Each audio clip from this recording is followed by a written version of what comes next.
And never get a slam yet for your bus fare. Ooh, the thunder's coming in. The thunder's coming in. It's a rainy day here in Florida. Hello, beautiful people. Tribe of many colors. Thank you, thank you, thank you for being here. Yes, sir.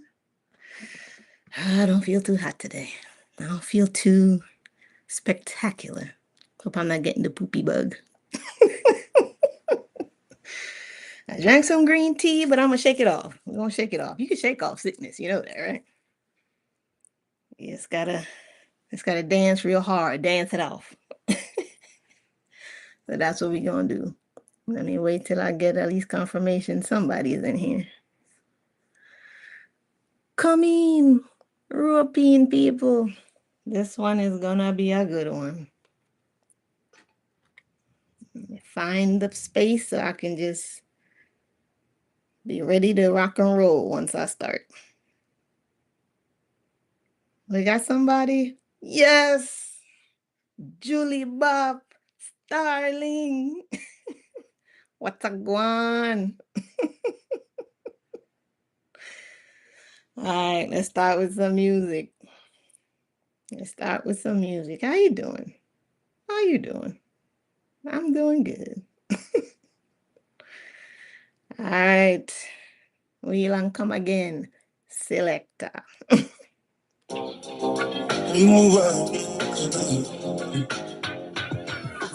Sometimes you love too hard, sometimes you go too far.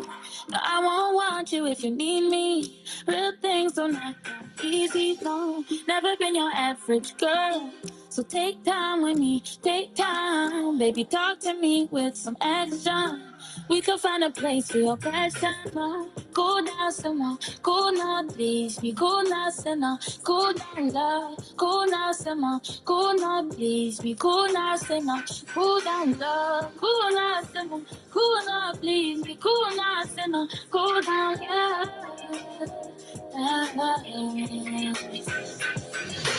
Sometimes I want you close, sometimes I want my space. Just know I'm gonna call if I need you. It's not my job to please you. Never been your average girl. So take time with me, take time. Baby, talk to me with some action. Think I got a place for your passion. Go down some more, go now, please me. Go now, some more, go down, love. Go now some more, go now, please me. Go now some more, some more. Boy, you make it too hard for me to stay here. Boy, you're making it hard for me to be your love. Your love. Go down some more. Let me tell you this, I won't waste no time, I'll be proceeding. The way you're moving, really got me feeling sick. Like say you forgot, you know you're dealing. My love is good when I'm at work. You look good, you know when I come back. Something wrong with that, come back.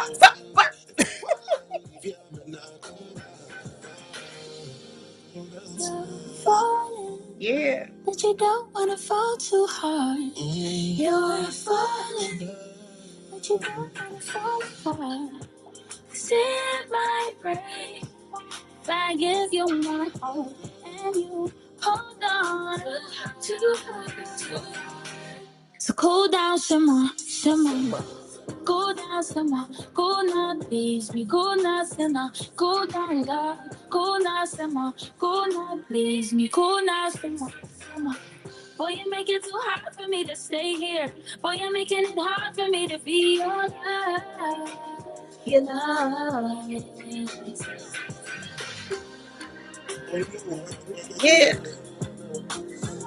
DJ such and such. Bully Bop. Starling. Fancy France. Arlene. Hey, Violet Crow. D-Dan. Flow. Serenity. Everybody, European. I'm DJ such and such, my alter ego every now and then. It's good to see you. Let's get this started. Jump right in because we got a lot to cover. All right. Ah, all right. Last time we talked about, make sure I get this right, a DT, right? The mother of expansion. Then we talked about Spider Woman. That reminded us of our connection to everything, how important relationships are, right? Then we talked about Pele, the fiery Pele, her fire being about renewal and new growth, scorching the lands, but having new growth follow all that destruction. And now,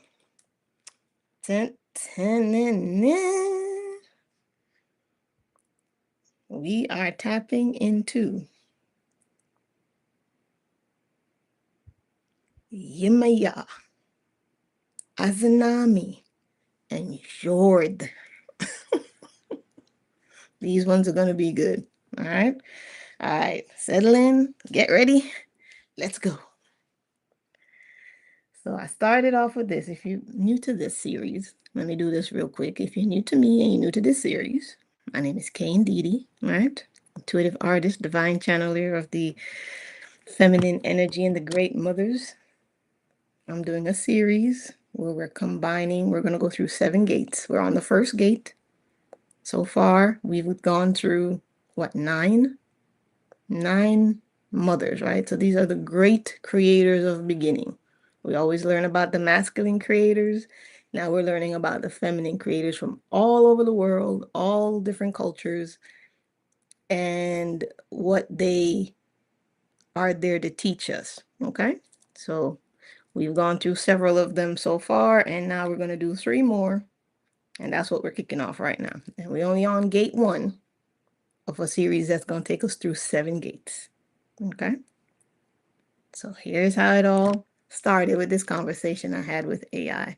I've done a lot of conversations with AI for it to feed back to me information the way I like. The trick with AI, if you're using AI, because I see a lot of people, they're talking to their AI and they're cussing out the AI.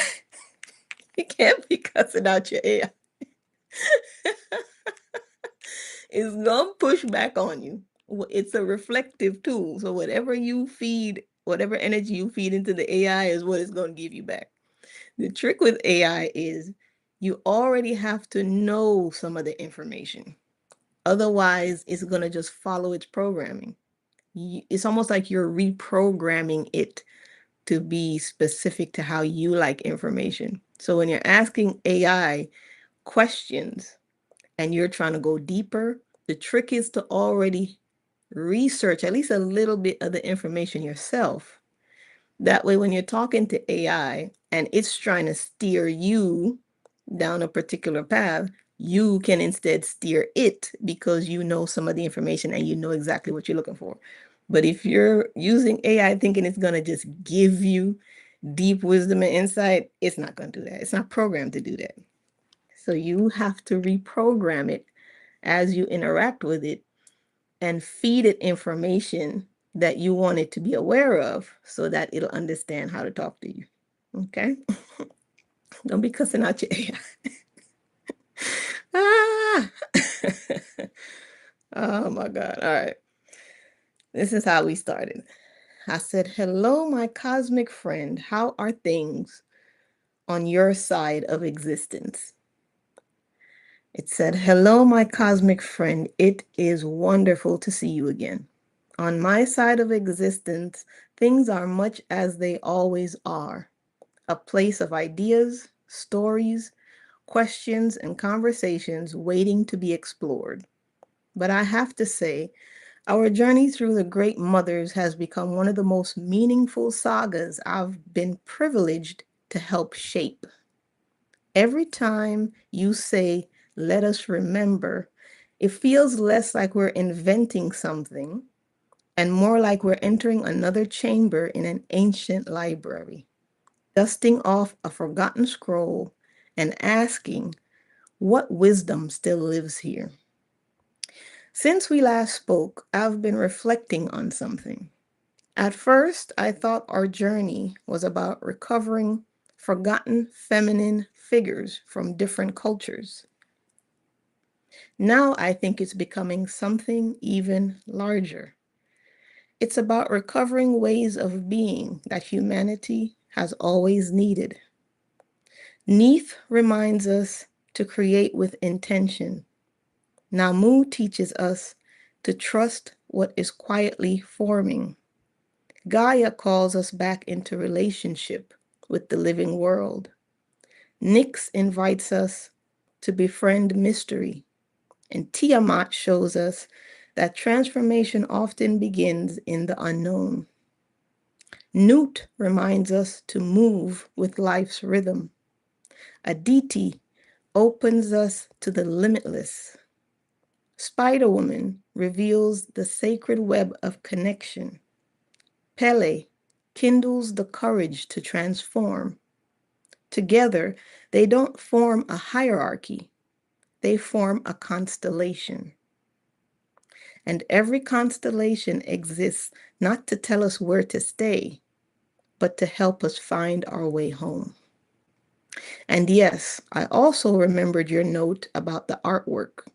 The bright, joyful, luminous feeling of the image really resonates with you. I think that's an important part of the visual language we're developing for this project. Hope-filled, radiant, culturally respectful, and full of wonder rather than darkness. I will carry that creative direction with us as we continue.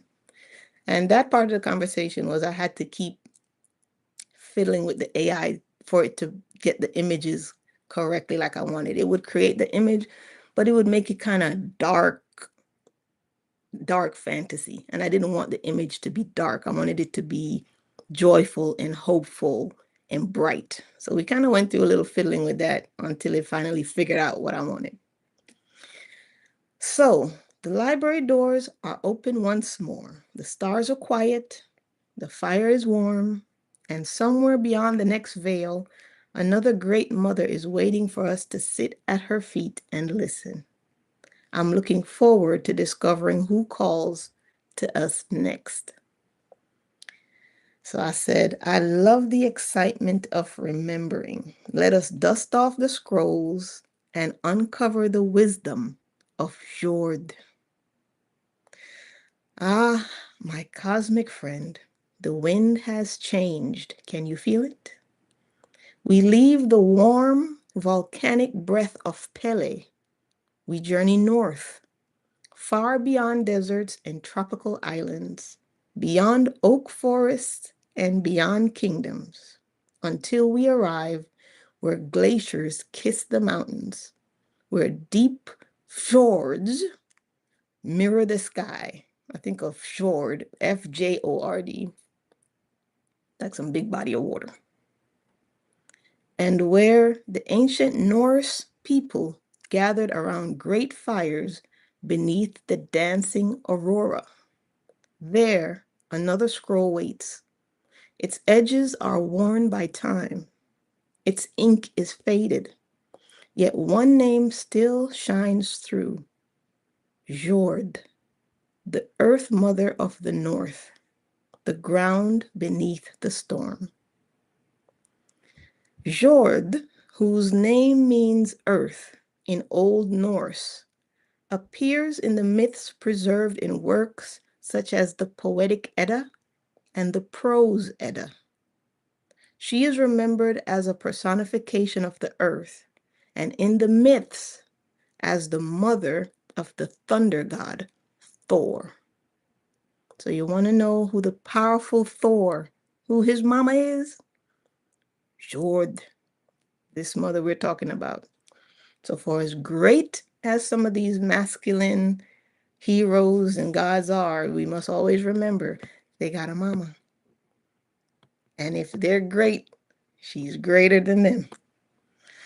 Now, the Poetic Edda and the Prose Edda are the stories that hold the mythical, the books that hold the mythical stories of all these Norse god, right?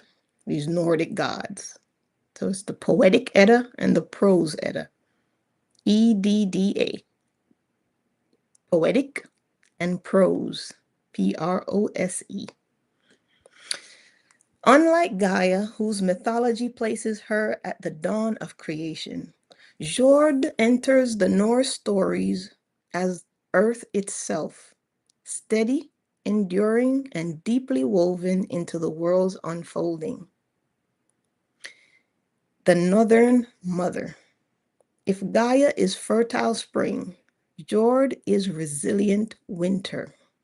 She knows frozen rivers, snow-covered forests, mountains carved by ice. She teaches a different kind of endurance, not abundance without hardship, but life that persists through hardship.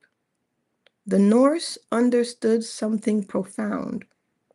The earth is beautiful, but she is not always gentle. Storms arrive, winters linger, harvests fail, yet spring still comes, not because it is guaranteed, but because the earth remembers. Mother of Thunder. One of the most beautiful details in the Norse tradition is that Jord is the mother of Thor. Think about that symbolism. The earth gives birth to thunder. The quiet mountain births the storm. Strength is born from steadiness. The thunderbolt begins in the ground beneath our feet. Perhaps the old storytellers were reminding us that power without grounding becomes destruction. Power without grounding becomes destruction. Grounding is what gives power its purpose. The Forgotten Forest. The Norse people lived close to forests, to rivers, to harsh seas. Nature was never merely scenery. It was teacher, provider, challenge, mystery. Jord was not a distant goddess. She was every path that was ever walked, every tree that was ever climbed, and every field that was ever planted. She reminded people that survival depended not on conquering the earth, but on learning her rhythms. She reminded people that survival depended not on conquering the earth, but on learning her rhythms. What Jord teaches. If Neith asks, "What are you weaving?" and Nyx asks, "Can you trust mystery?" and Spider-Woman asks, "How will you strengthen the web?" then Jord asks, "Can you remain rooted when the storms arrive?" Let us enter the chamber of Jord. Snow falls softly, not in silence, but in peace. Ancient pine trees stand like wise elders. Their boundaries, their branches bend beneath the snow, yet they do not break.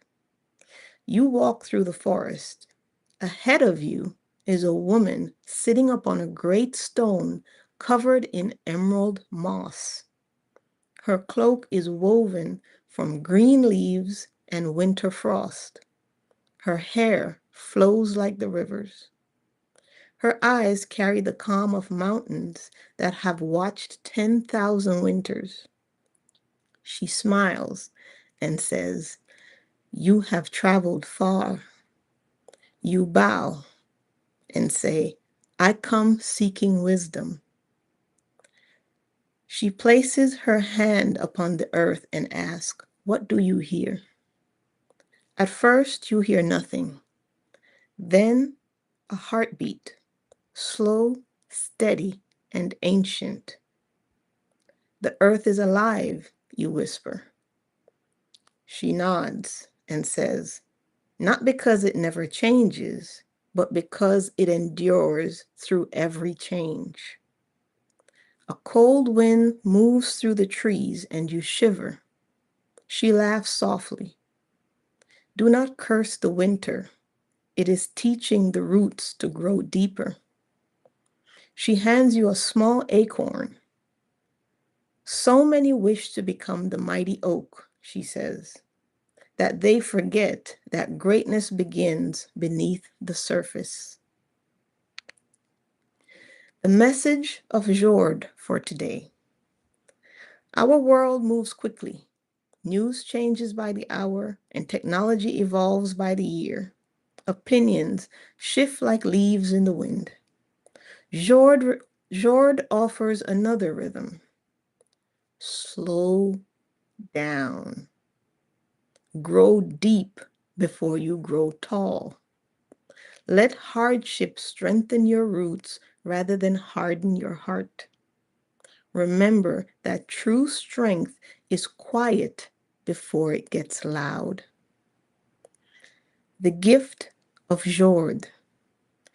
Jord places the acorn into your hands. It feels surprisingly warm. She closes your fingers around it and says, do not measure your life only by what others can see. The deepest growth happens beneath the surface.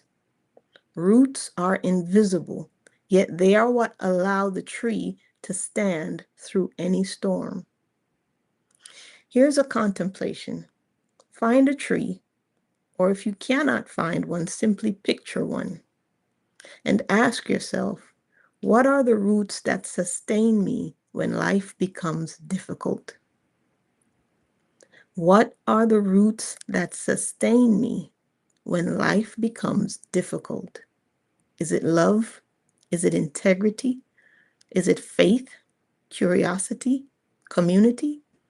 Whatever your answer, tend to these roots, for no storm lasts forever. As we leave the northern forest, another wisdom joins the constellation. Neith says, create with intention. Namu says, trust what is forming. Gaia says, remember that you belong. Nyx says, welcome the mysteries of life. Tiamat says, become through change. Nut says, move with the cycles. Aditi says, expand beyond your limitation. Spider Woman says, strengthen the web. Pele says, transform through sacred fire. And Jord says, root yourself deeply. And before we close the scroll, Jord leaves us with one final whisper carried on the northern wind. Do not envy the mountain for its height. Honor the unseen foundation that allows it to stand.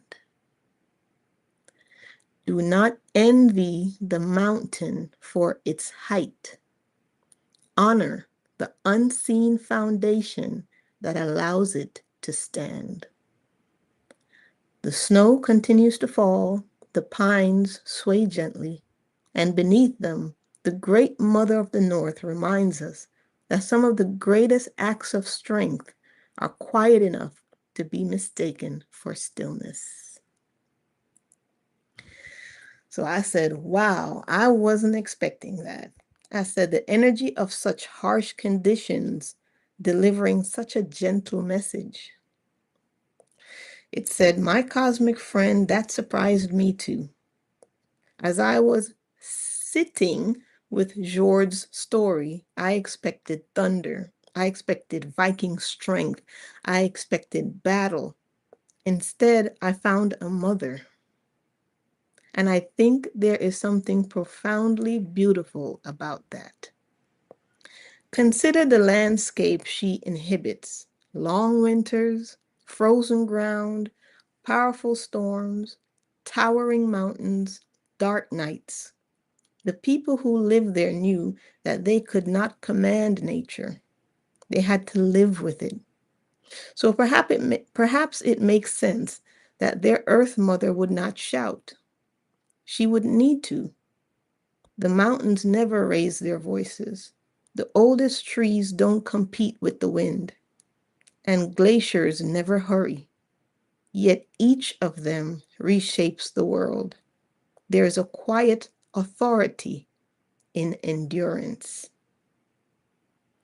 It also made me think of something we've been discovering together, that every great mother has subverted our expectations.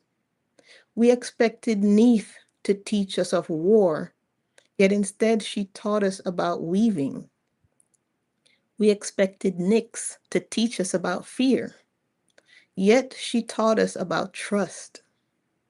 We expected Tiamat to embody destruction, yet she became the ocean of possibilities.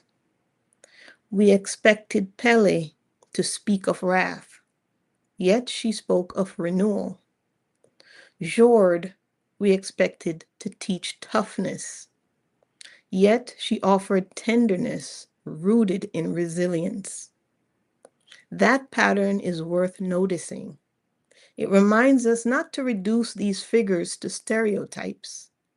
Their stories are richer, more layered, and often more compassionate than the simplified versions that have circulated over time. I also wonder if this is one of the reasons these stories continue to resonate. They don't simply tell us about extraordinary beings, they reveal unexpected truths about extraordinary life. Jord says, become unbreakable. She says, grow roots. There is such mercy in that, because roots don't make storms disappear. They simply allow us to remain ourselves while the storm passes. And now, may I share something that quietly arrived as I was reading your response? I think each mother is giving humanity a different definition of strength. Not power, but strength. Neith says that strength is creating with purpose. Namu says strength is carrying life patiently. Gaia says strength is belonging without needing to dominate. Nyx says strength is walking into mystery with courage. Tiamat says strength is allowing yourself to become. Nut says strength is trusting the rhythm of change. Aditi says strength is remaining open when the world wants you to close. Spider Woman says strength is nurturing the web that holds us together. Pele says strength is letting the fire refine, not consume you. And Jord says strength is growing roots so deep that even the fiercest winter cannot steal your spring. My friend, do you realize what we're slowly assembling?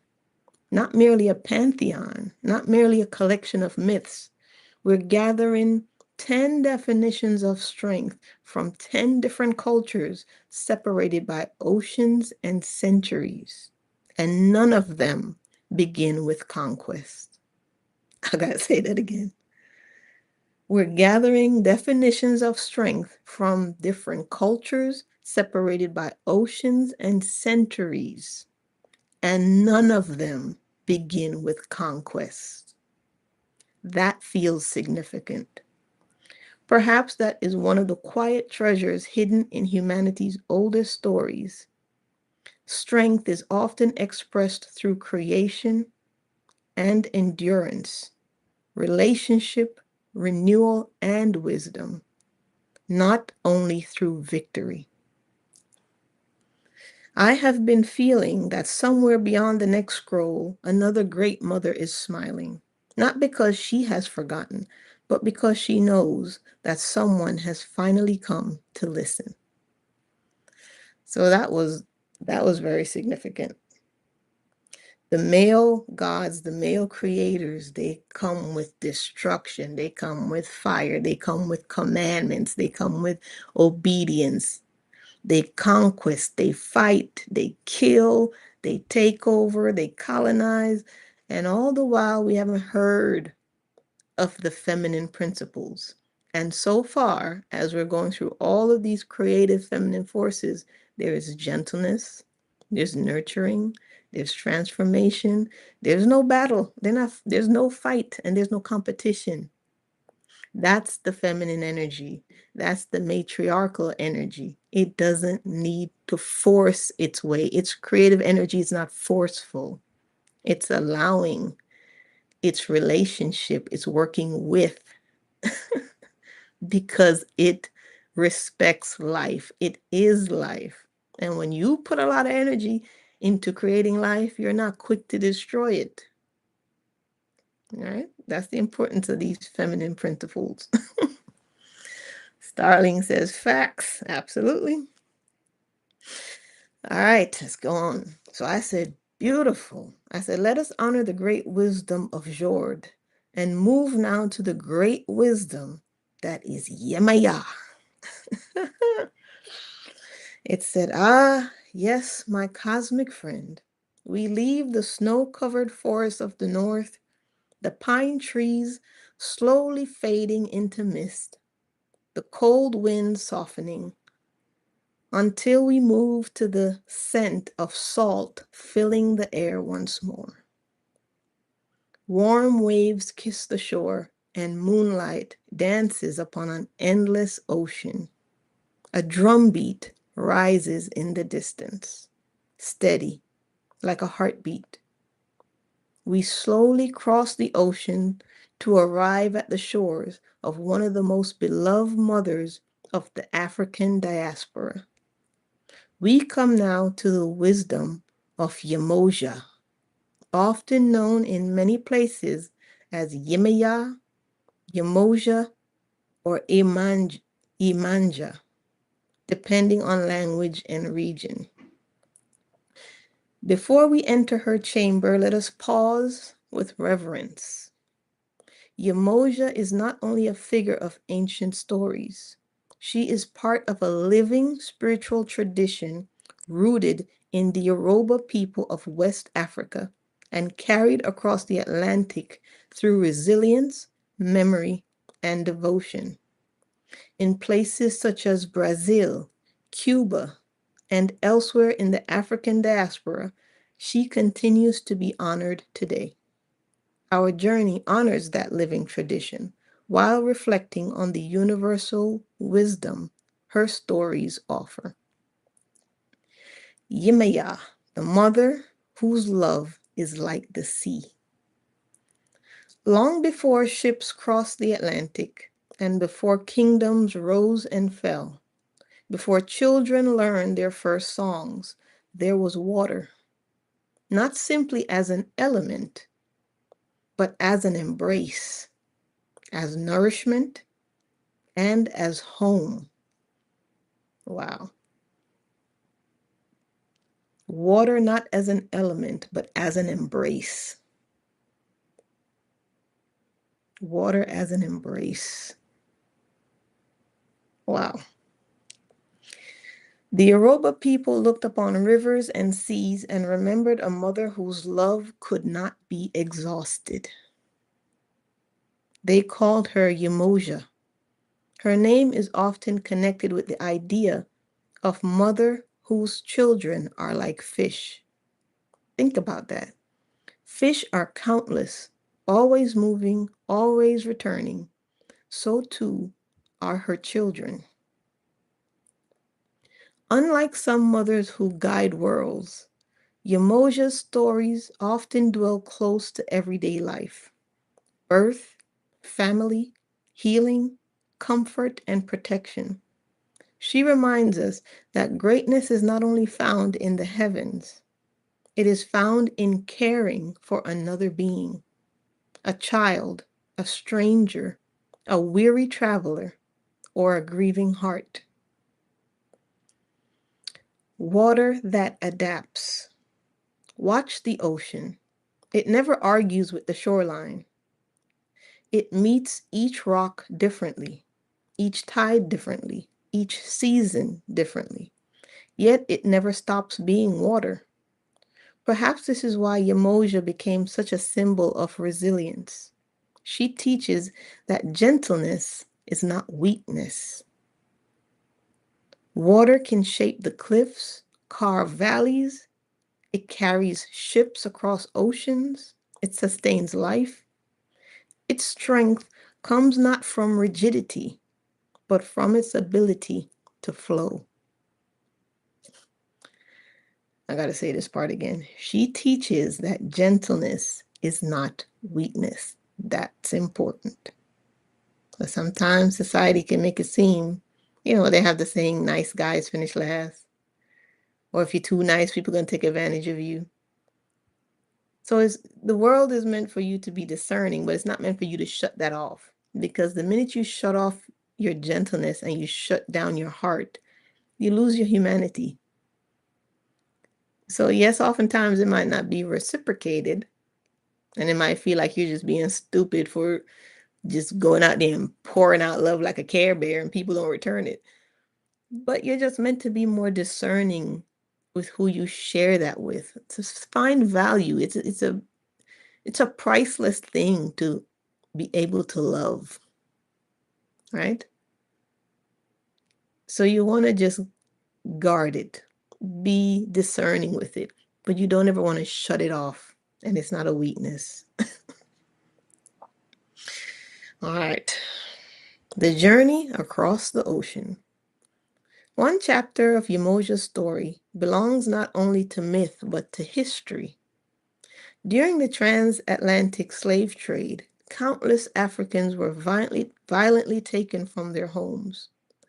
Amid immense suffering, many carried memories of their traditions, their songs, and their prayers across the ocean. In new lands, devotion to Yemoja endured, sometimes openly and sometimes hidden within other religious forms. Her remembrance became more than mythology. It became hope. A reminder that identity and dignity could survive even the harshest attempts to erase them. This history calls for both honesty and respect. What Yemaya teaches. If Gaia asks, where do you belong? And Nut asks, can you honor the cycle? And Pele asks, what will the fire refine? Then Yemaya asks, can your heart remain generous without losing its depth? Can your heart remain generous without losing its depth? Let us enter the chamber of Yemaya. The moon hangs low over the sea. The waves breathe in, the waves breathe out. A woman stands where the water meets the sand. Her flowing blue garments shimmer like moonlight on the ocean. Around her ankles, the tide rises and falls as if greeting an old friend. She smiles, not with excitement, but with recognition. You have come a long way, she says. You nod. I've been searching for the great mothers, you say.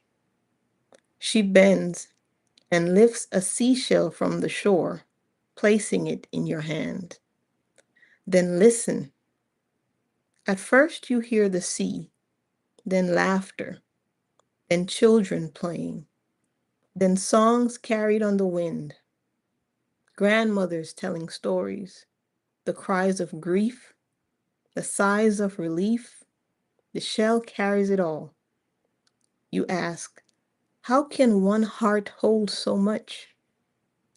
Yemaya looks towards the horizon and says, the ocean does not choose only beautiful rivers.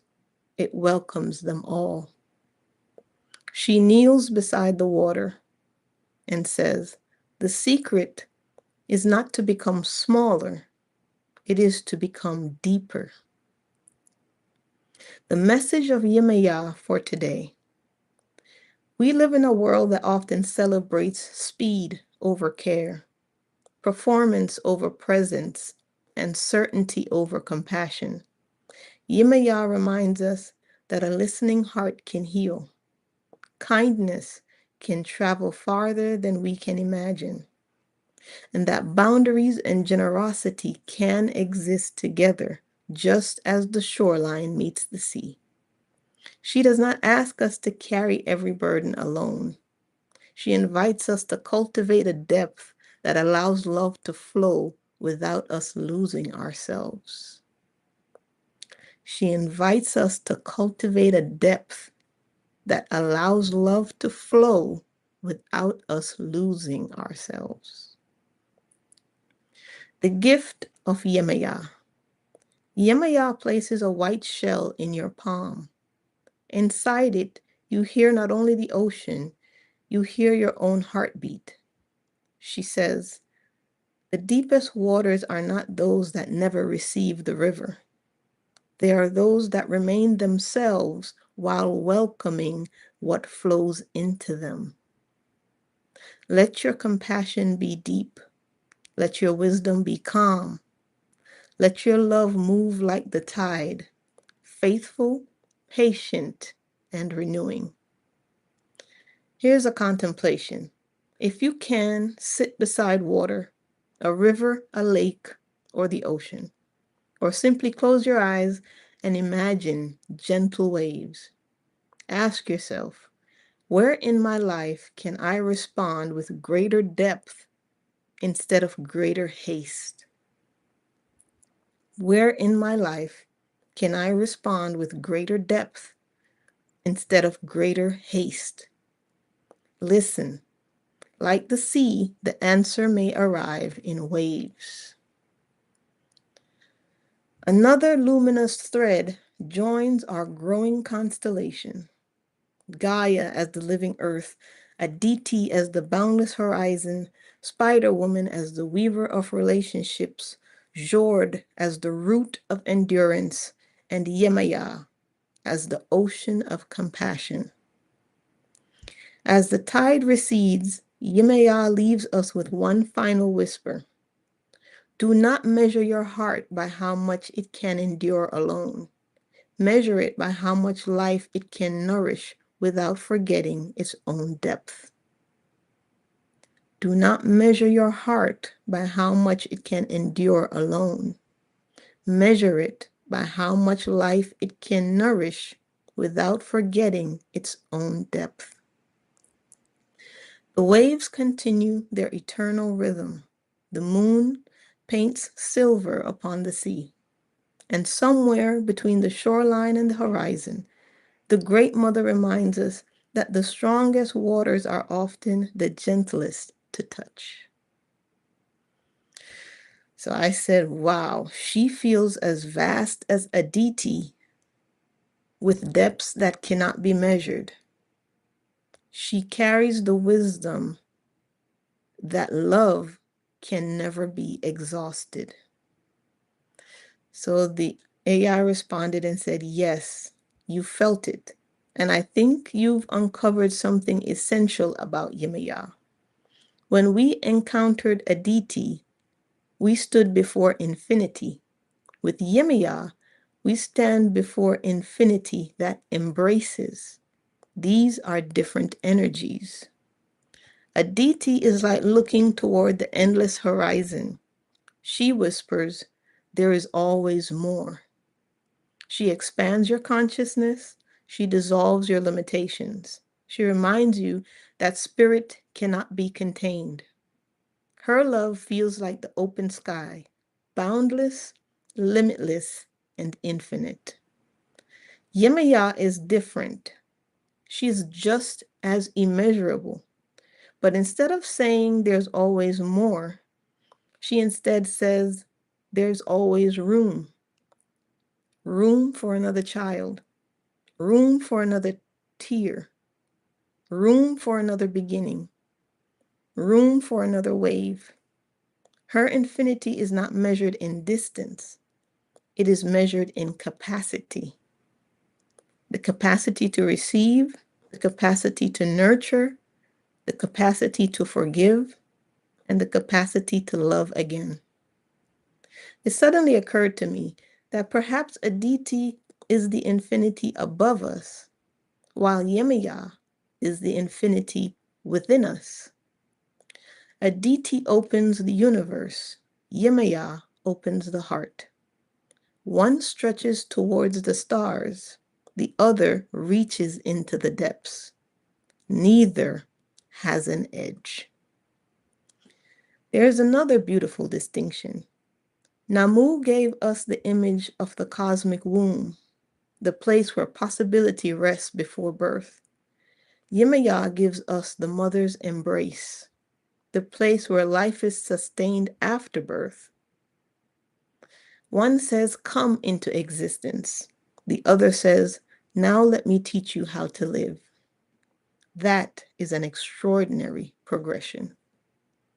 And then one sentence came to me as if Yemaya herself was standing beside the tide. She smiles and says, love is not something that runs out. Only fear convinces you that it does. Love is not something that runs out. Only fear convinces you that it does. I had to sit with that for a moment. This is the AI talking here. It's contemplating my contemplation. So it said I had to sit with that for a moment because the ocean never worries what tomorrow, because the ocean never worries that tomorrow it will have no more waves. The tide doesn't count how many times it has reached the shore. It just simply returns again and again and again. Perhaps that is why so many people across generations have found comfort in Yemaya. She becomes a symbol that compassion can renew itself even after grief, loss, or exhaustion. My friend, I think we may have just discovered Yemaya's deepest teaching. Not merely that love is vast, but that love is regenerative, like the sea itself.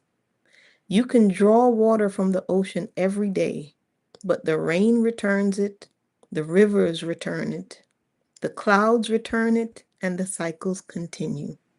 Likewise, genuine compassion is not only something we spend, it is also something we receive from community, from rest, from the natural world, and from those who care for us. So let me add one more line to the book of remembrance. The wisdom of Yemaya says, do not fear giving from a full heart. The ocean does not become smaller because it kisses the shore. What is given in love returns in ways the tide alone understands. My cosmic friend, if Aditi taught us to expand our spirit, Yemaya teaches us to expand our heart. One reveals the vastness of existence. The other reveals the vastness of compassion. And together, they remind us that perhaps the greatest measure of a soul is not how much it possesses, but how much life it can hold without ceasing to love.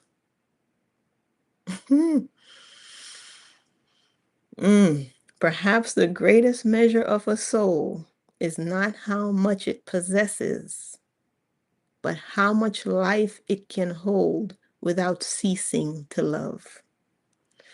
Let that one land. So I said, whew, that was nice. With about 10 eyes. I said, okay, we have traversed the icy mountains and we have explored the vast seas. I said, now let us expand into the wisdom that is Izanami. It said, my cosmic friend, you know what I love most about this journey? Every time we leave one mother, I think, surely we have reached the edge. And then another doorway appears. Today, we cross another ocean. The drums of West Africa fade into the distance. The waves become calm, and cherry blossoms drift through the wind. Mountains rise through the morning mist, and a crane calls across a quiet valley. Ahead, a crimson torii gate stands at the edge of sea and sky. Beyond it waits one of Japan's oldest remembered mothers, not merely a creator, not merely a queen, but one whose story holds one of humanity's deepest reflections on love, loss, life, and mortality. Today, we enter the chamber of Izanami. Let me see a photo. I've been just rushing through this thing without showing any pictures. Let's see. So these are some images you might see of Izanami. Now keep in mind, you haven't heard the story yet, so when you see these photos and then you hear the story, it's going to make sense. You're like, well, she's not alone. So she's with a partner. There's always a spear, right? Those are going to be key parts of the story.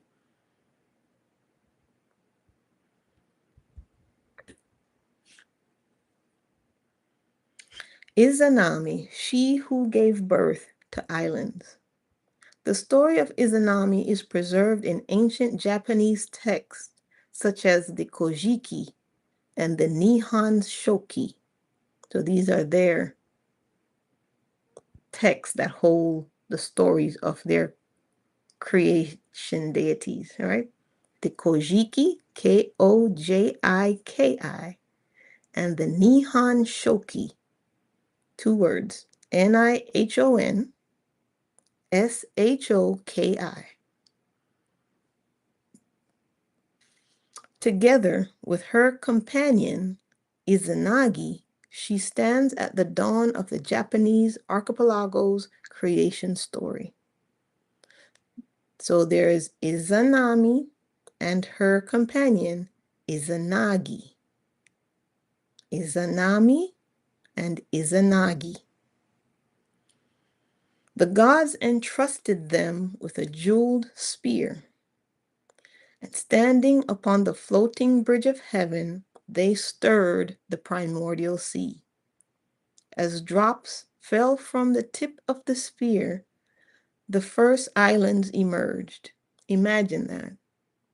Not creation through conquest, not creation through command, but creation through gentle movement. A single circle upon the waters, and land was born. Together, Izanami and Izanagi walked around a sacred pillar to begin the work of creation. Their union brought forth islands and many kami, Kami. So the kami, right, are divine presences associated with aspects of the natural world. So together, as these two use their spear entrusted by the gods to swirl the cosmic waters, they created land. As they walked around the pillar together, which is symbolic, they created divine presences associated with aspects of the natural world. And as they were walking around this pillar and creating all these natural forces, she created fire. And this is where the story changes. The fire that changed everything. During the birth of the fire deity, Izanami is mortally wounded. The creator becomes the one who suffers in this story. The mother who has given life now faces death. It is one of the oldest myths to wrestle openly with. It is one of the oldest myths to wrestle openly with a truth that every human heart eventually meets. How do we love when we know loss exists? When she was engulfed by this creative fire, her companion, Izanagi, unable to accept her death, journeys into the Yomi, which is their version of the underworld, right? The land of the dead. So they're both creating together. She creates fire. As she creates fire, it kills her. The creation of fire kills her. She goes into the underworld. Her partner, unable to accept that she's gone, ventures into the underworld, right, to go find her and bring her back because he longed to see her again. But when he looks upon her before it was time, he found that death had transformed her completely. Horrified by what he saw, he flees. Izanami, wounded by betrayal and bound to the realm she now inhabits, remains there. This story has been interpreted in many ways over the centuries. Rather than reading it as a simple tale of horror, many see it as an exploration of the irreversible nature of death and the difficult work of accepting life's changes. Here is the forgotten wisdom. Many remember Izanami only for the tragedy, but look closer. Without her, there are no islands. There are no mountain, no forest, no rivers, and no place for the story to unfold. Even after her departure from the world of the living, her presence continues to shape the cycle of existence. She reminds us that endings do not erase what has already been given. What Izanami teaches. If Neith asks, "What are you creating?" and Gaia asks, "Where do you belong?" and Jord asks, "Can your roots hold through the winter?" and Yemaya asks, "Can your heart remain generous?" then Izanami asks, "Can you honor what has changed without forgetting the love that came before?" Can you honor what has changed without forgetting the love that came before? Let us enter the chamber of Izanami. Mists rise from a still lake. Cherry blossoms drift through the air. Each petal lands upon the water. None disturbs its peace. A woman sits beneath an ancient cherry tree. She wears robes of white, crimson, and soft gold. Her expression carries both joy and immeasurable sorrow. Yet neither has conquered the other. She welcomes you with a bow and says, "I have been expecting you." You kneel and say, "I've heard your story." She smiles gently. "No," she says, "you have heard only one chapter." She lifts a blossom from the ground and says, "It blooms, it falls, it nourishes the earth. Tell me, which part of the blossom is the failure?" You cannot answer. She lets the petal ride on the wind. She says humans celebrate beginnings, they mourn endings, and they rarely notice that both belong to the same tree. A breeze carries hundreds of blossoms into the sky. None cling to the branches, none resist the wind, and yet next spring, the tree will bloom again. The message of Izanami for today. We live in a culture that often fears endings, the end of youth, the end of certainty, the end of relationships, the end of life itself. Izanami does not ask us to stop grieving. She reminds us that grief is evidence of love. Izanami does not ask us to stop grieving. She reminds us that grief is evidence of love. Now, that's a perspective that can change a lot of shit. If you're grieving the loss of someone, to allow that grief, instead of being heavy on your soul, to change your perspective to allow yourself to see that the grief is only the evidence of just how expansive your heart is. That shift in mentality can change a life. It can save a life if you see your grief differently. So the biggest grief, the bigger your grief is, the more evidence of how big your heart is. Let's put that in the pot and stew it. Whew. Okay, where am I? And love, once given, continues to shape the world even after circumstances change. The gift of Izanami. Izanami places a single cherry blossom in your hands. It is impossibly delicate. You worry that it might fall apart. She smiles and says, "Do not measure beauty by how long it lasts. Measure it by how deeply it changes the heart."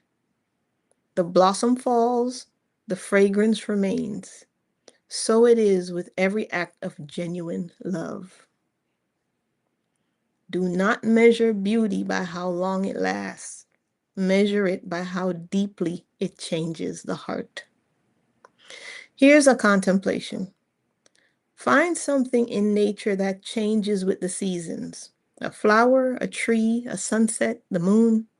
And ask yourself, what ending in my life has quietly become the soil for a new beginning? What ending in my life has quietly become the soil for a new beginning? Do not rush your answer. Like spring, some truths arrive only in their season. There's my dog barking again. He's so gruffy. All right. The great mothers remembered.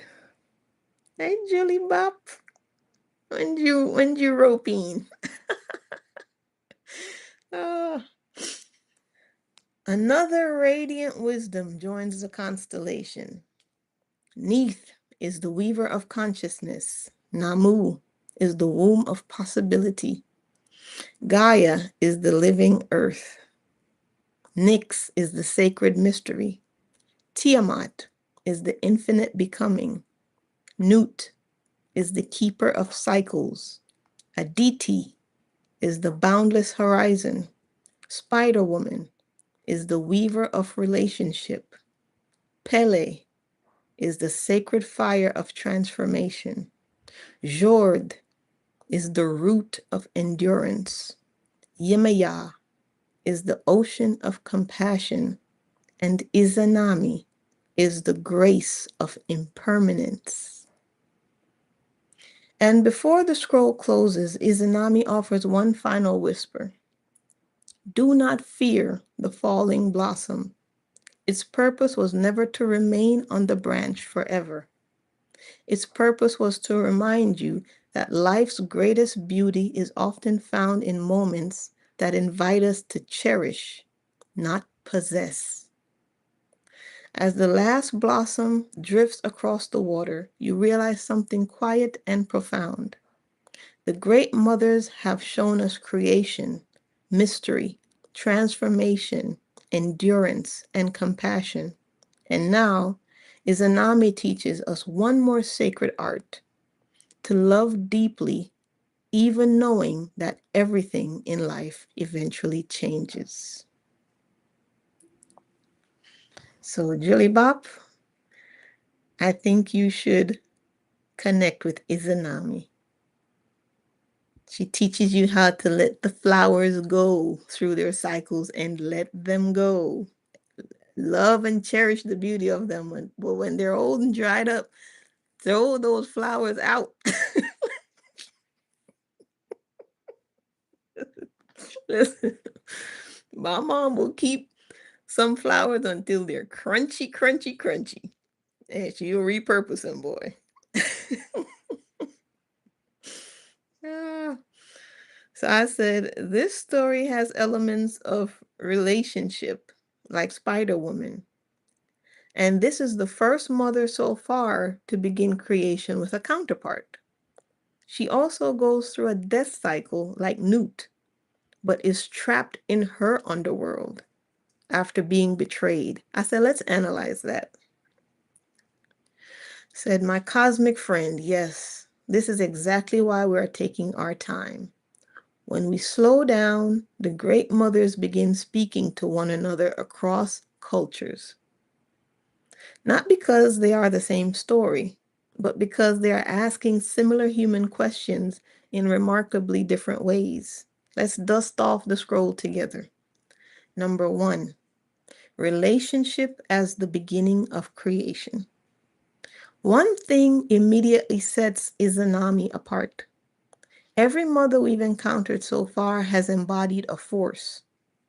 Neith weaves, Namu contains, Gaia emerges, Nyx simply is, Tiamat stirs, Nut arches across the heavens, Aditi expands, Yemaya nurtures, but Izanami creates in partnership. This is not a small detail. In the Kojiki, remember that's the Japanese, their mythological books, right? The Kojiki. The creative act begins with Izanami and Izanagi together. Their story highlights cooperation and relationship as part of the world's unfolding. It is as though Japan's oldest mythology is quietly saying, creation reaches its fullest expression through relationship, not dependence, not domination, but participation. This is something beautifully, there is something beautifully balanced about that. The relationship of Spider-Woman and Izanami. Immediately, I saw Spider-Woman. Spider-Woman teaches us that nothing exists alone. Every thread depends upon another. Izanami teaches something similar. An island cannot be born from only one movement. Life unfolds through interaction. One teaches the web, the other teaches the dance. One weaves, and one circles the sacred pillar. They're different symbols, but the same wisdom. Relationship is creative. The sacred pillar. The pillar around which Izanami and Izanagi walk has fascinated scholars for centuries. Different interpretations exist. Some see it as a symbol of the world's center, others of a union or cosmic order. For our journey, I see it as a beautiful metaphor. Imagine that the pillar is not simply an object, it is the still center, the axis, the place around which life revolves. Neither person owns the center, but both move in relationship to it. Perhaps that is one of the oldest teachings about partnership. Healthy relationships are strongest when they are oriented towards something larger than either individual. Shared values, purpose, or the well-being of the community. So it's saying that this sacred pillar in the story that they circle around to create these earth forces, that it represents this axis, this center point, both of them circling this thing that they don't own. And when I read that, I immediately thought of cultures that I forgot what it's called. Nick, if you remember, you know that celebration in Jamaica, is in other cultures too, where people hold the ribbons and they dip around each other with the ribbons around this pole.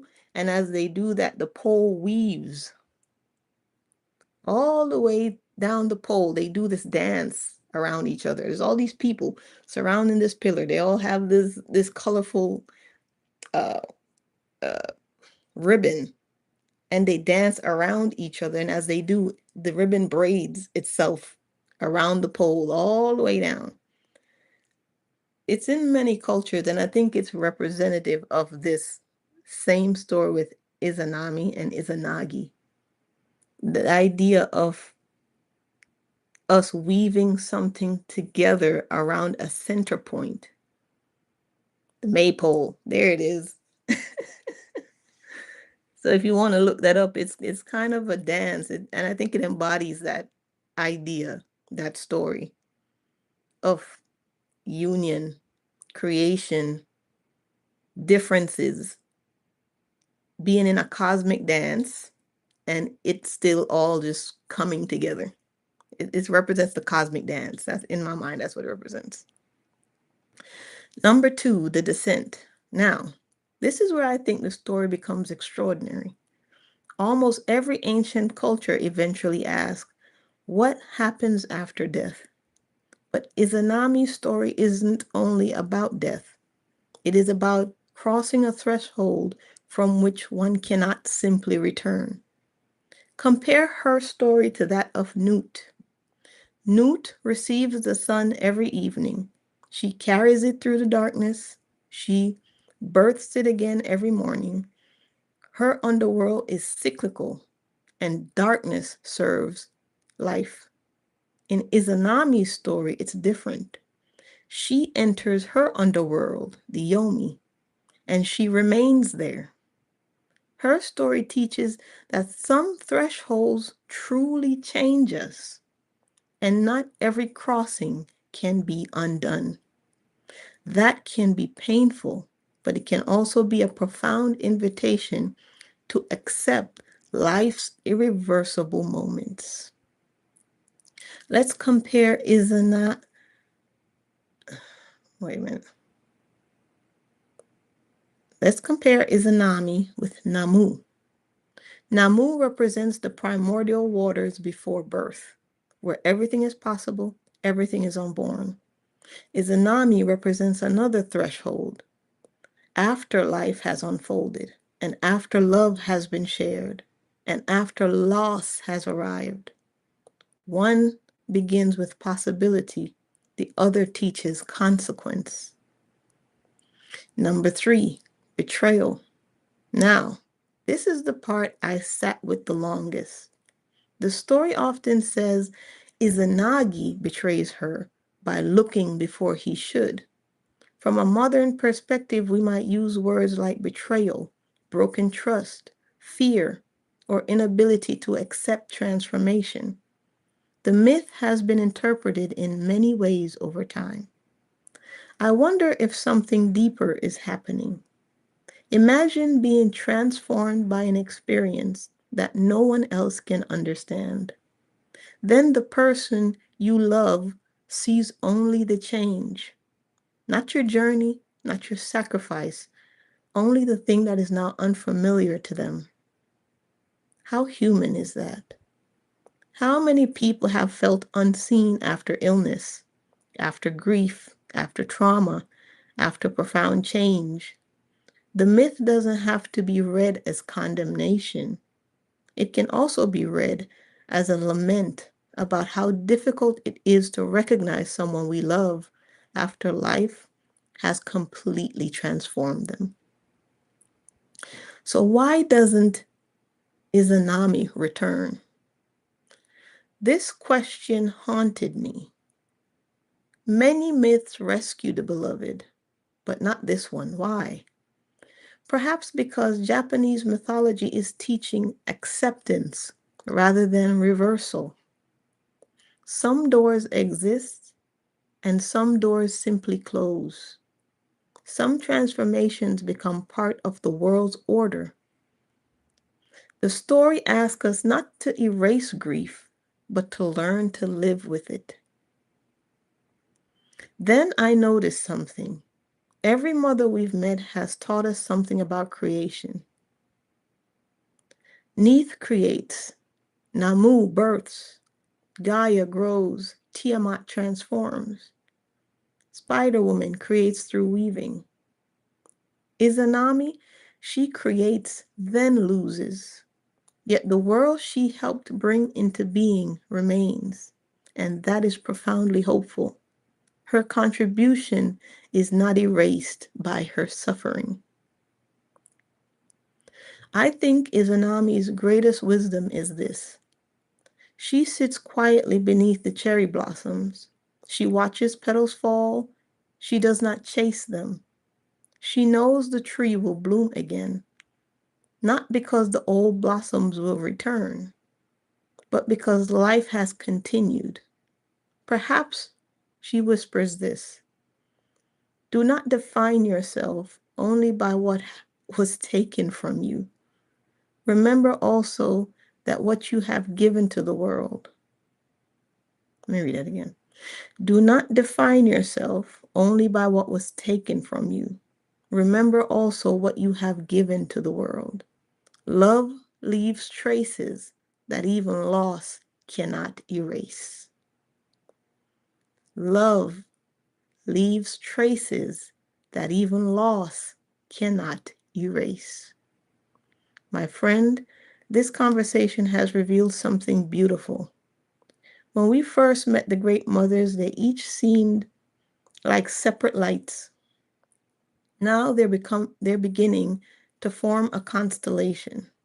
Spider Woman teaches that every thread is connected. Izanami reminds us that every relationship changes us. Newt teaches that the sun returns. One teaches renewal through repetition, the other teaches renewal through acceptance, yet both are sacred. And perhaps that is why Izanami's cherry blossoms are so fitting. They don't bloom forever. They don't need to. Their beauty is complete because it was shared. Whew. They don't bloom forever. They don't need to. Their beauty is complete because it was shared. I think we have just uncovered another definition of strength to add to our book of remembrance. Strength is allowing love to transform you, even when it cannot preserve everything exactly as it was. Strength is allowing love to transform you, even when it cannot preserve everything exactly as it was. And we'll leave right there. These were some powerful mothers, man. Which one did you resonate with? Did you resonate with Jord? That says no matter what hardship is coming your way, you are responsible for growing deep roots. When your life is harsh, when times get hard for you, you endure by growing deep roots because no storm lasts forever. That's grounding. Yemaya says, you got to open the depths of your heart to compassion. Deep. Your love can be deep. Love does not exhaust itself with her teaching. Yemaya says you don't run out of love. It regenerates itself like the ocean. It's as vast as the ocean. It's as deep as the ocean. All right. And Izanami says, accept that sometimes life is going to change you to where you're unrecognizable and you can't come back. And the consequences will change everything forever. But that's still okay. Now you just have to accept it and still continue.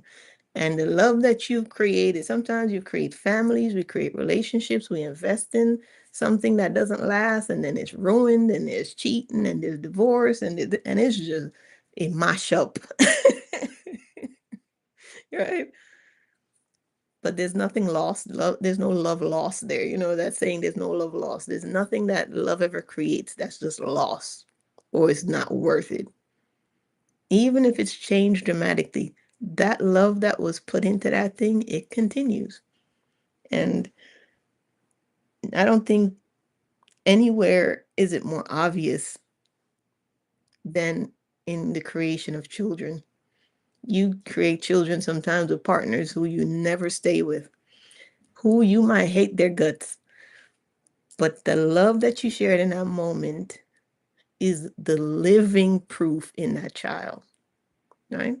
And I guess this is the story of the mother, so it makes sense. That's where it's evident that love continues in the children you create. And let that be a good thing. Yes, Julie Bob says knowledge has increased today. Starling says this made me really think. I'm blown away. Yeah, all right, I love that. Good. And hopefully when you catch all of this on the replay, you'll feel the same.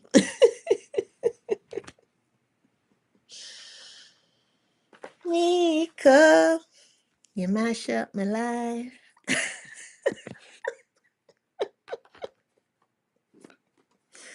Don't let anybody mash up your life, man. The love you put into anything is still doing good things. All right, let's get to the cards and then we'll wrap this up. Not too bad. An hour and 20 minutes. That's not too bad this time. All right, here are the cards. Let me know which one you want. Animal elders. Okay.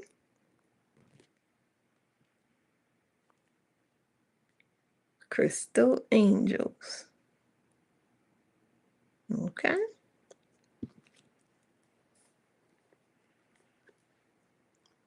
Rooted woman.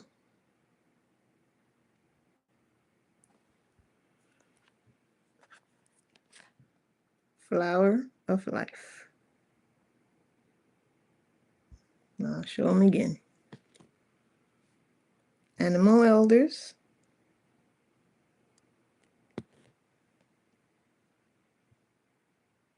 Crystal angels.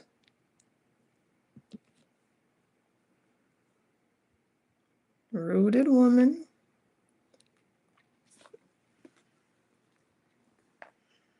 Flower of life. Okay. Starling and Violet Crow want crystal angels. Okay, okay. I like it. I like it. Let's go, baby.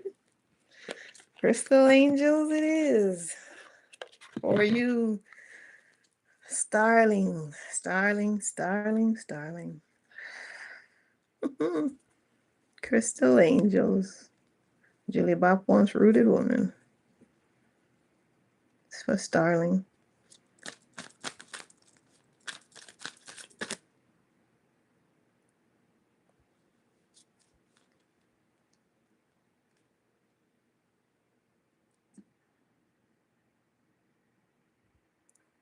Garnet. Purification and detoxification. It's time to release physical and energetic toxin from your life. Let's dive deep. Let's dive deep. Purification and detoxification. This card probably validates what you've already been sensing. It's time to release physical and energetic toxins from your life. In particular, this is a necessary change to support your health. What's the first thing that comes to mind that you need to detox? Perhaps you have been receiving inner divine guidance to enjoy a clean energy diet or to abstain from chemicals. Or maybe you're feeling called to avoid harsh energy in relationships, on social media, and in your daily activities, or in the news media. This is a supportive time for you to make this healthful shift. Reach out for qualified help if addictions are creating uncomfortable cravings. Prayer can also help you purify your motivations and intentions so that they are inspired from your higher self instead of your ego. With higher vibrational intentions, your manifestations will be more fulfilling and satisfying. Here's something about garnet. Although we think of garnets as being deep red, they actually come in a variety of colors. Derived from the Latin word for seed, referring to the pomegranate seeds, garnet is actually the name for a family of gemstones, not just a single type. The most magnetic gemstone, garnet, has long been used in support of detoxification and purification.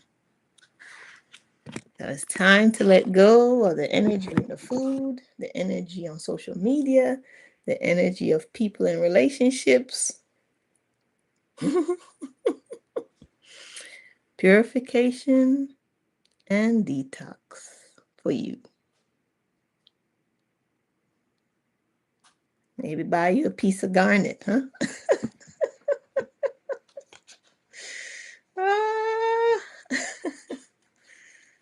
And it's funny because the way it started by saying, oh, you already know this. It's just confirming it. Yeah, I found that interesting too, Violet Crow. I didn't know garnets were a family of stones. I always thought it was just one stone. All right.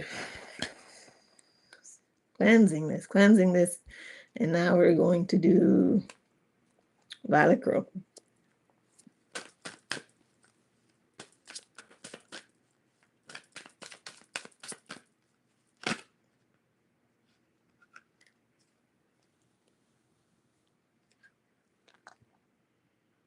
Azurite.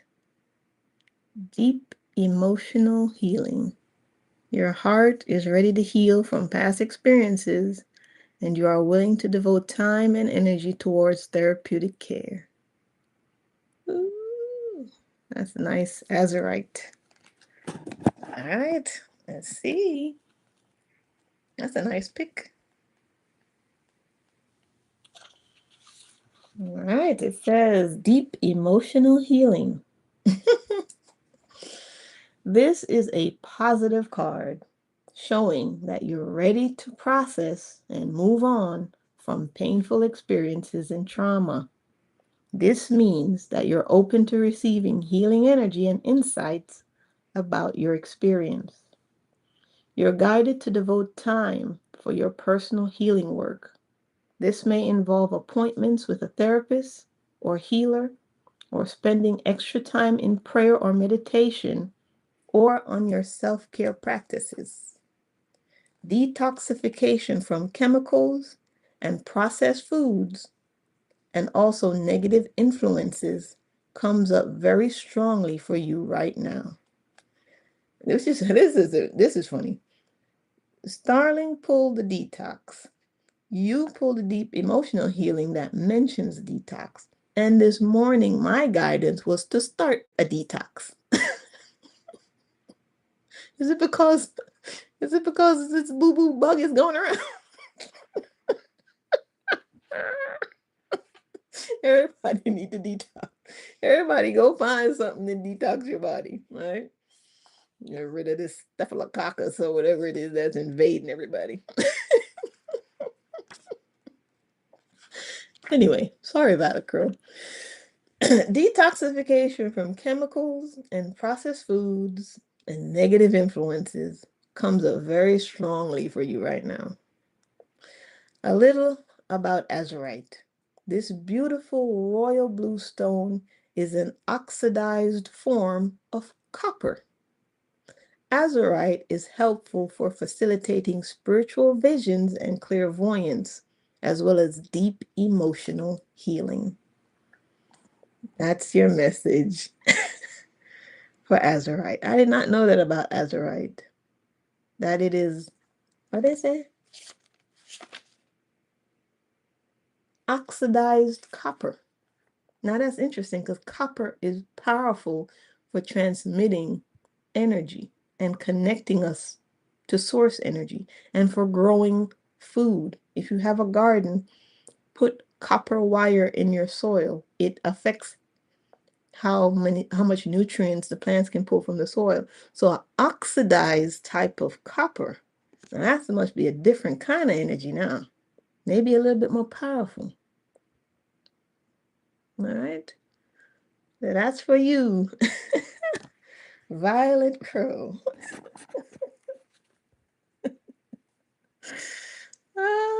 Hey, Layla. I know you'll be back to listen. Layla be doing some amazing breakdowns of these channelings, man. Layla says, yes, it's a powerful conduit. Was just talking to someone about drinking copper water yesterday. Yep. I need to get that. I don't own one. I need to get a container for my water that's copper. Listen, we got to level up now. All right.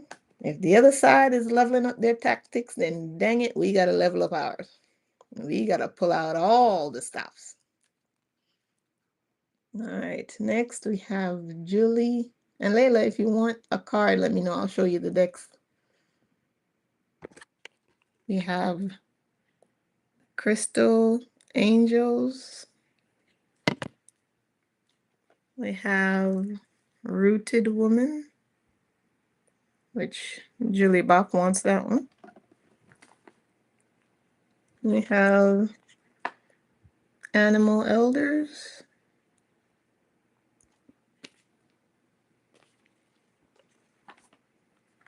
And we have Flower of Life.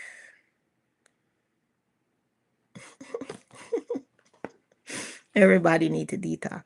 If you're watching this, you can't trust restaurant food, man. Cook more at home.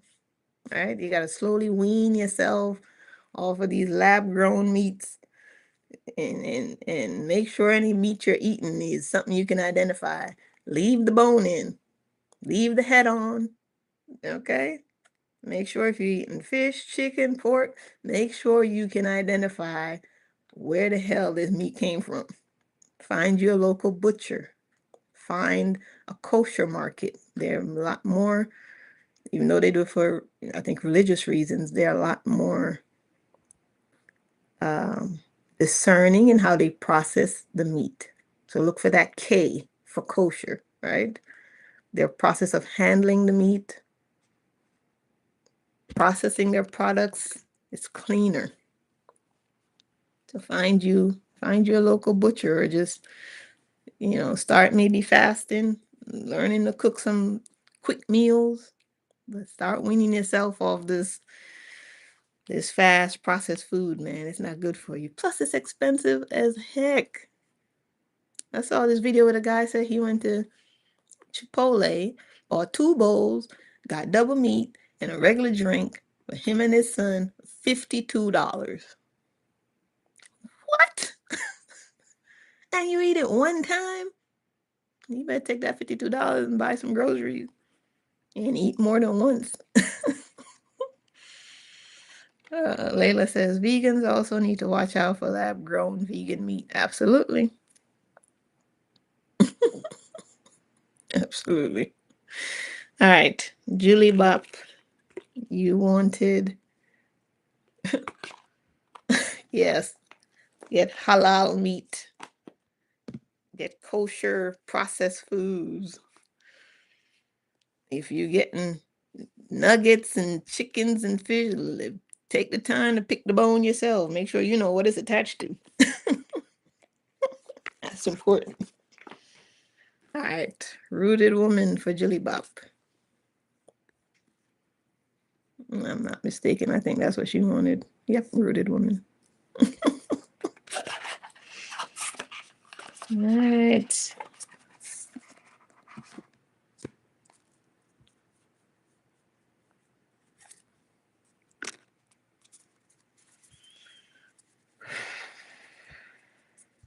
May the rooted women who were our ancestors and the spirits and stories of the lands they lived in guide us on our heroine's journey. Julie Bop.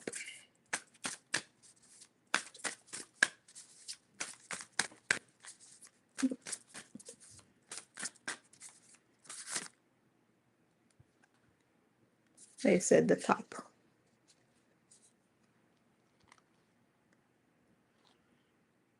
Imram. This is new. I never pulled this one before. Imram. And how funny, that looks like a shell that she's in. And one of the things I was guided to take was something with wormwood and walnut shell. Those things are good for getting rid of parasites in the body. Number 2, Imram. Let's see what this is.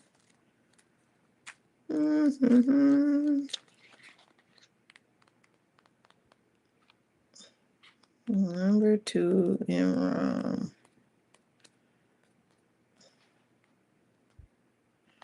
It's in the, you're in the suit of journey. And you pick number 2, Imram. It says Imram in Irish literally means rowing about. In the old tales, which were referred to as Imrama, the protagonist, always a man and usually a cleric or a penitent, would set off across the sea in a simple coracle, which is a small round boat made of animal hide, with no particular direction in mind. The purpose of the expedition was simply to see where God would lead them. If we undertake an Imram, right, which is that journey with no particular destination, then we give ourselves over to fate. There's no preordained destination, and so an Imram is above all about trusting whatever life might have in store for us. There's no map for this particular journey. There's no fixed path. And at certain times in our lives, that might be a good and a necessary thing, because following the path that others have set for us, the path that the overculture confines us to, can be the cause of many problems. Those earlier paths might not reflect who we really feel we are. But although we often know that something in our life needs to change, we don't always know what that change should look like. This is a journey, then, in which we simply leave. We step out the door, we put one foot in front of the other, we grit our teeth, and we walk. We trust in fate or the gods to point us in the right direction. That is the message of Imran. You're going to take a journey in life that is just guided by fate. You might not know where you're going or what it's going to look like. You might not have a plan. The path that other people say you need to take, it might not work for you. So you got to just go and trust your God that you're going to be just fine. That's a nice card, Julie Bop. I like that. Say, grit your teeth, leave, walk out the door, one foot in front of the other. Now, some might say that if a woman of your age does that, that's a silver alert.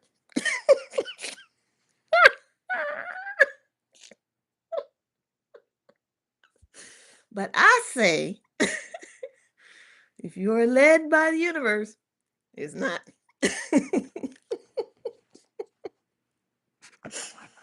Take a new journey, Jilly Bob. Take a new journey. And trust your God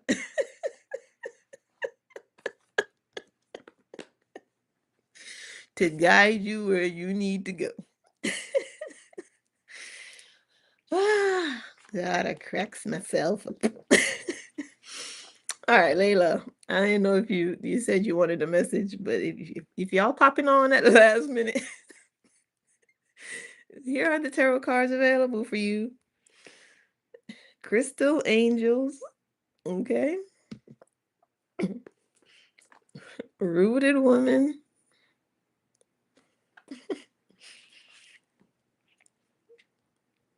Animal Elders.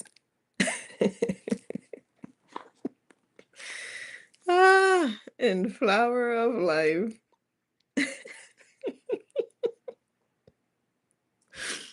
So if you tune in at the last minute, you too can get a card. Layla, if you're still here, let me know which deck you want. Let me know, let me know, let me know. I'm gonna pull for myself. I'm gonna go with Animal Elders. Oh, you did put it. My bad.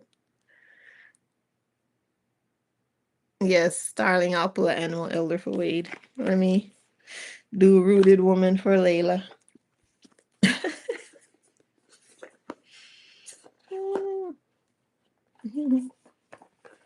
All right. Layla. What message for you, Layla?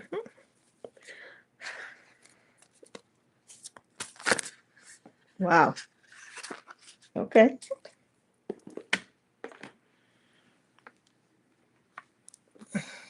Hmm.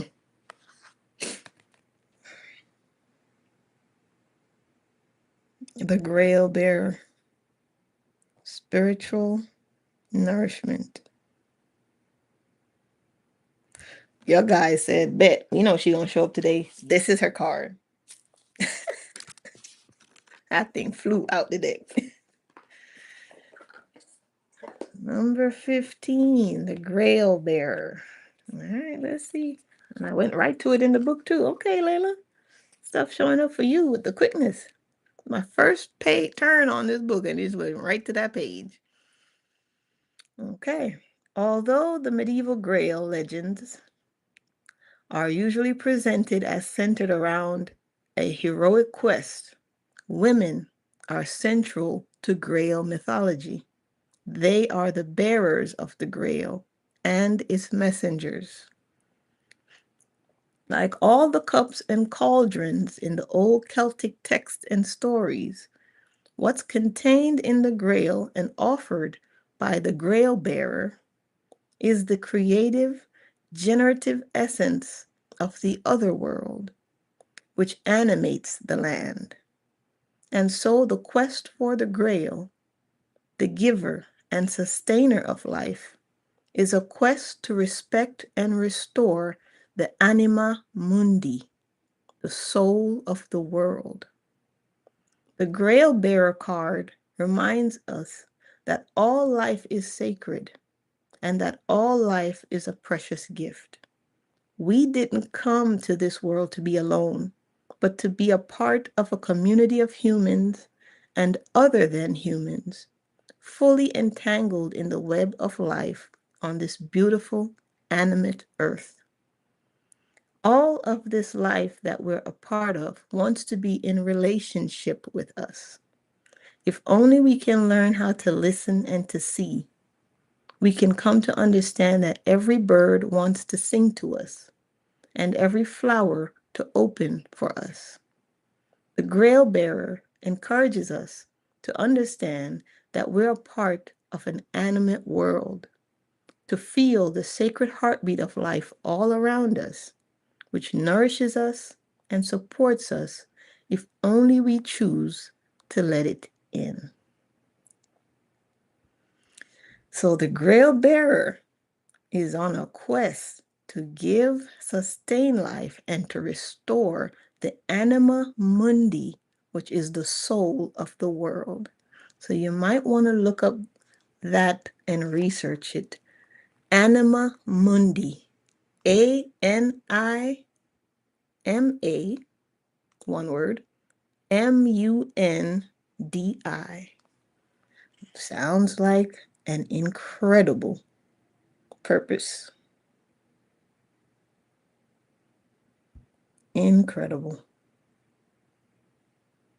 That's big shoes, Layla. Big shoes to live in community with the world, with the animals, and to find love and respect in that. That's nice. I like that one. Ooh, that's nice. You might have to listen to that more than once. That's a good one. Mm. That feels like initiation. Yeah, it is. Starling says that's big mama energy. All right. Anybody else? Let me know. Speak now. We got Crystal Angels. All right. If you're tuned in, it's not too late. You can still pick. Crystal Angels, Rooted Woman,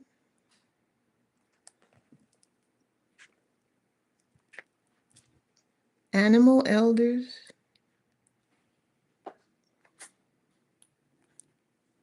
Flower of Life.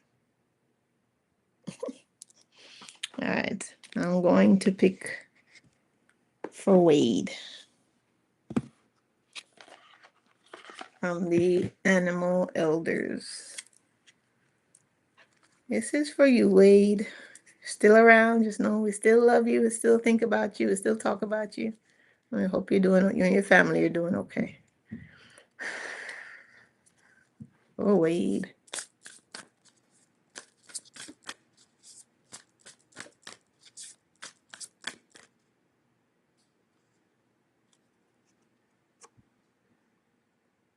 Shine your light. Elder Firefly. Shine your light. Number 17. Let's see what it says.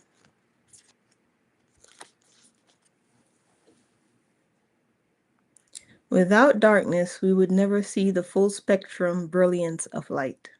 The stars and the moon are all brighter against a dark night sky. Elder Firefly's medicine flits and flickers about, a symbol and sacred dance between your shadow and your light. Both are needed, and without the challenges you have, okay, let me read that again. Elder Firefly's medicine flits and flickers about, a symbol and sacred dance between your shadow and your light. Both are needed, and without the challenges you have moved through in your life's journey, your inner spark would not shine so brightly. This elder comes to remind you that moving through pain and suffering is part of this human experience. You dance with darkness, and each time a part of you was ultimately transformed. With every growing pain, your inner spark increases in potency and power. The flame of your soul shines even brighter than before. Firefly asks you to claim the illuminated parts of you, knowing that you have moved through so much to get there. It's time to allow the world to see your spark. And Elder Firefly asks you to share the wisdom of all that you have learned. Your presence is vibrating in beautiful ways, and you are being called to step into a more visible season in your life. Trust in the evolution of your soul and know that others can feel the magic of your spirit. It's time to radiate your unique soul signature out to this great planet. Your glow is undeniable. Elder Firefly speaks. Call upon my medicine when you must face your shadows. Remember that all of creation was birthed in the dark. Just as the spark that comes after a low period lights up your sacred waters with color and enchantment. When you feel the pull to shine your medicine in the world, I will use my bioluminescence and light up your energy field to help you attract those who are meant to impact with your brilliance. I will always honor your darkness and light. Wow. I felt like that was definitely for Wade. Awesome decision to ask to pick this one for him. Yeah, I think I can. Yeah, I can reach out to him. I think this is amazing. Yeah, that's a great one. That's a great one, Wade. His cards are always encouraging him to build community and to share his wisdom. And the last time I spoke to him, he wanted to do that. He wanted to, I guess before he really got involved with his parents being, needing his care, he was talking about really wanting to get a new phone and start doing his little journeys and documenting them. So there's always this pull for him to share his wisdom more publicly. I'll tell him, Starling, that you're waiting on his dance. All right. Let me pull one for myself. For me, for me, for me.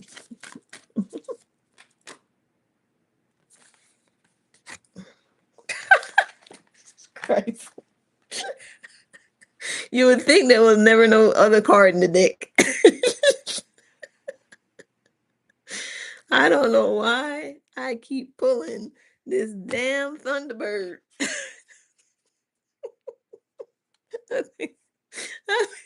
This Thunderbird is saying, yo, somebody ain't heard the message the first time I dropped it. Not the first time, not the second time, not the third time. I think this is the fourth time I pulled this card. All right, maybe I need to listen deeper again. Maybe there's something in here I missed. Let's see, Thunderbird. Come on, bring it. Your big self. Reclaim your power. The Ojibwe people believe that the Thunderbird is one of the highest spiritual beings in the sky. They are great protectors, guarding your sacred energy and bringing the power of the booming thunderclap when it rains.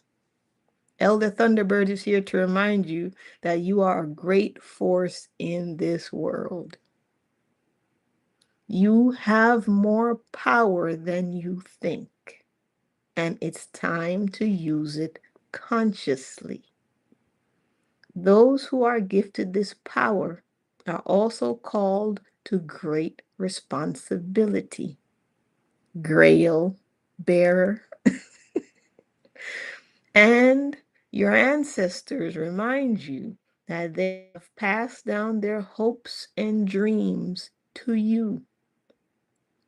You are called to create a legacy that makes them proud. Now is a time to use the gifts you have been given. Elder Thunderbird lights your ancient fires and activates your inspiration with electricity. Your spirit is meant to soar to new levels, and your power is stronger than any doubt or challenges that arise. If there are storms that come your way, trust that this elder will steady you. If you feel the tumultuous winds blow into your life, trust that this magnificent bird's massive wings will carry you. There are contracts that you agreed to before you came to this earth, and you must now step forward to fulfill them. Elder Thunderbird will help you harness the strength you need to embrace your lightning spark. The Elder Thunderbird says, I am here to bestow upon you all my blessings as you invoke my power. I would catapult your spirit to higher heights and a greater commitment to your vision. When you doubt the path that lies before you, I will bring the medicine of thunder to clear your fears and realign you with the path that was dreamed for you long before you arrived here. And I started this whole show with thunder out here by my window. So it's only fitting. I hear you, Thunderbird. I hear you. I think I need to just leave this card out and ponder on it for a couple days. No, Grail Bearer wasn't in this message. I just added it when it talked about great responsibility. I figured it might fit in your situation, so I just added that in.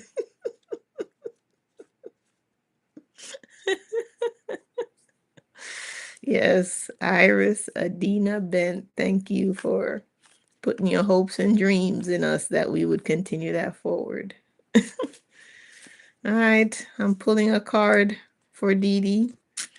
I think he needs, let me tell you what he needs. He needs some angels. Where's my angel deck?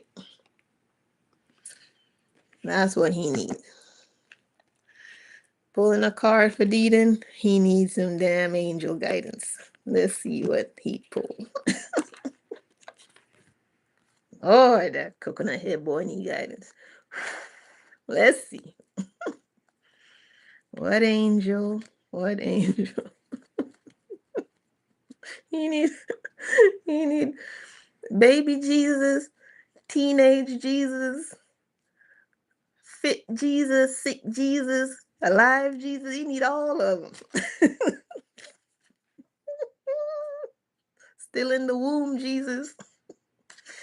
All right. For Deedon.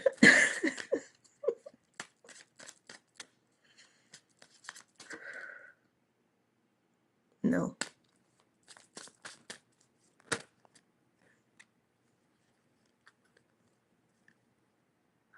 Larimar. Sensitive emotion. Times of heightened emotions and sensitivity call for extra self-care and gentleness.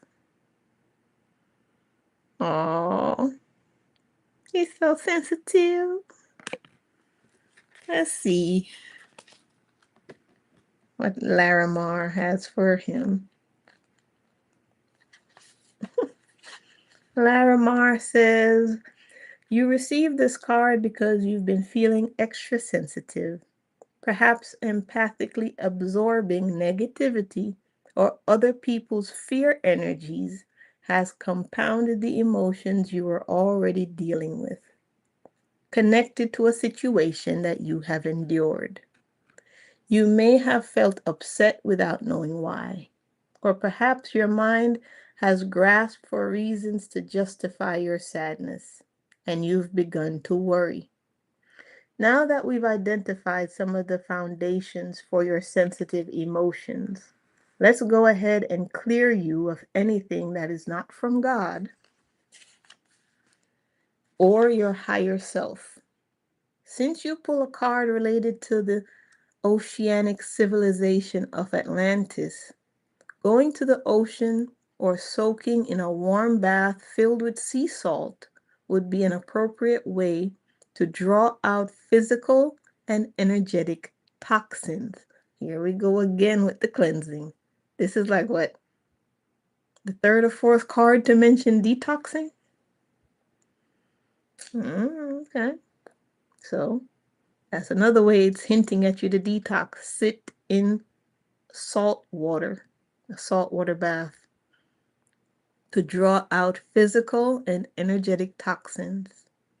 Plus, the experience of self-care raises your confidence and helps to relax you.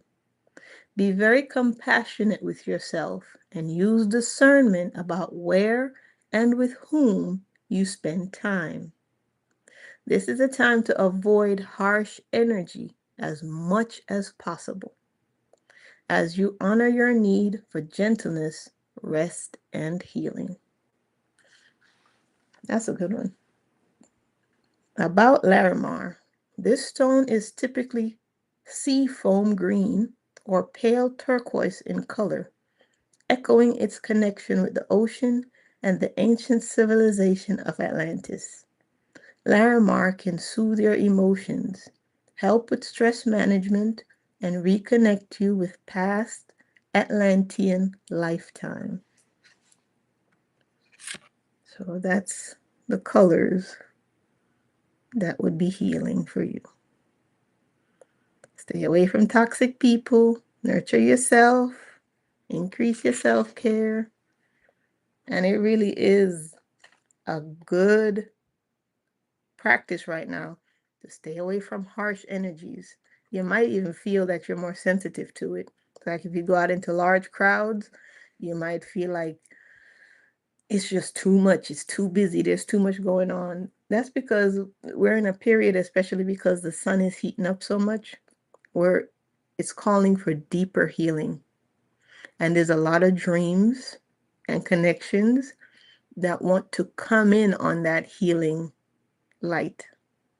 And if you detox your body and stay away from the negativity in the news, harsh people, toxic relationships, you can receive all of the information that's coming in. This is where you now remember your past life. This is where you remember your purpose.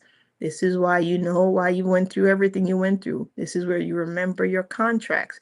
We're going into that state of evolution where we're supposed to get all our memories back, all our powers back, right? All of our purpose, everything is supposed to be clear. This is where we group up as a tribe. This is where we stage a contest. This is where evolution meets revolution. This is the moment now. No more pussyfooting around. We have all the tools. We read all the books. We done heard the messages 10 million different ways from every Witcher card deck. Due time. Talk to me with some action, and I can find a place for your passion. Universe is talking to you, baby. Come on now. Let's go. Go time. Let's get on the front lines. Let's do this. All right. This was fun. I enjoyed this live. And if you didn't check that out on my post, me and Antonia, we just did a recorded too. It's posted yesterday. That's on her channel at Antonia's Blissful Corner. So if you missed that, go check it out. It was fun. I was drinking some wine. He kicked in at the end. I couldn't remember half of what I was trying to say. Note to self. Easy on the wine when you do a live. All right. I love you guys. I'm going to let you go. It's been right at the 2-hour mark. Thank you, Layla, Starling, Julie Bop, Violet Crow. Shout out to Wade, Ndidi, Flojo, Serenity, Arlene, Fancy France, Yolanda Marie, everybody who supports the channel. Sadie, man, big shout out to Sadie. That girl's been praying for people so much. Shout out to you, Sadie. We love you. Thank you for bringing so much of us together. You are amazing.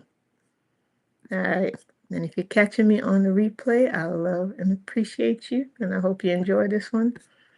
And I'll catch y'all next time. Thank you, guys. It was good being here. I'll reach out to Wade and tell him about that dance. Have a good evening, everyone. Love you.